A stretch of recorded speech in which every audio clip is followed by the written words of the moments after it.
Bonjour, bonjour, voilà, que Dieu vous bénisse.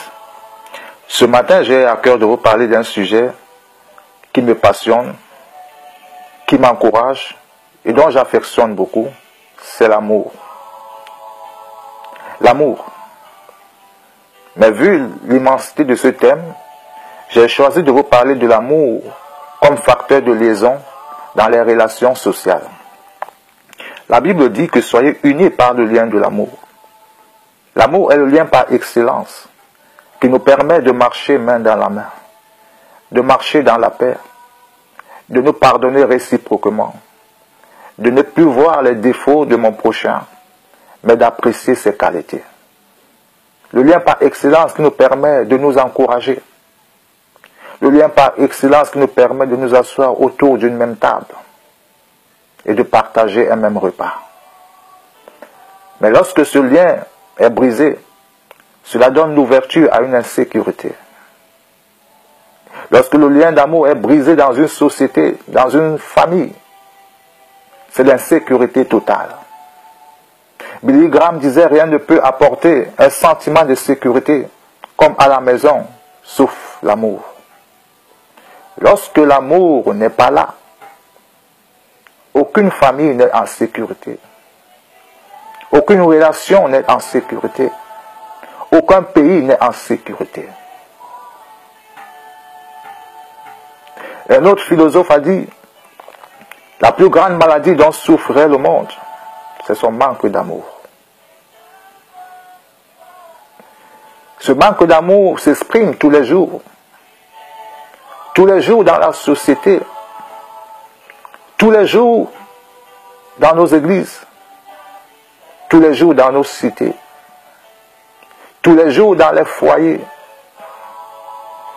Nous pouvons constater dans les foyers beaucoup de divorces, beaucoup de familles recomposées, beaucoup de cœurs brisés, beaucoup de cœurs flagellés, beaucoup de cœurs attristés. Les enfants sont victimes du manque d'amour des parents. Le sentiment d'abandon règne.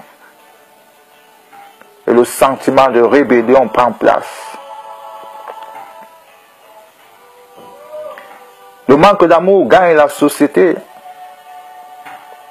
On n'est plus apprécié selon nos compétences. Mais on est apprécié tout simplement parce qu'on correspond à l'idéal de l'autre personne. Une société qui manifeste le rejet. On est rejeté à cause de notre physique. On est rejeté à cause de notre couleur de peau. On est rejeté à cause de notre habillement. Ce sont les signes qui prouvent que l'amour du plus grand nombre de personnes a disparu. Ce sont les signes qui prouvent que les maillons d'amour sont brisés. Nous vivons dans une société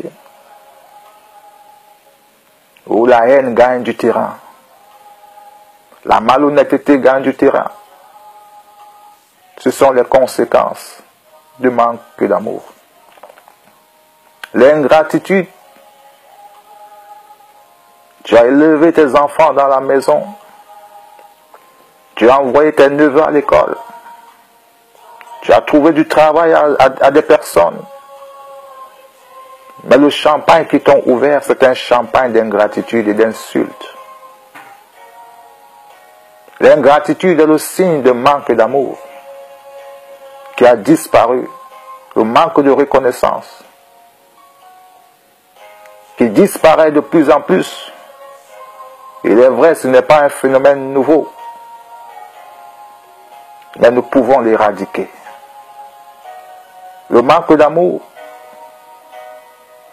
nous rend prisonniers de notre passé. On n'arrive plus à être bon. On n'arrive plus à être sympathique.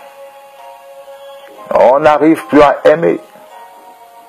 Tout simplement parce qu'un jour, nous avons été victimes du manque d'amour. Et ce manque d'amour, nous l'exprimons aussi par la position que nous prenons.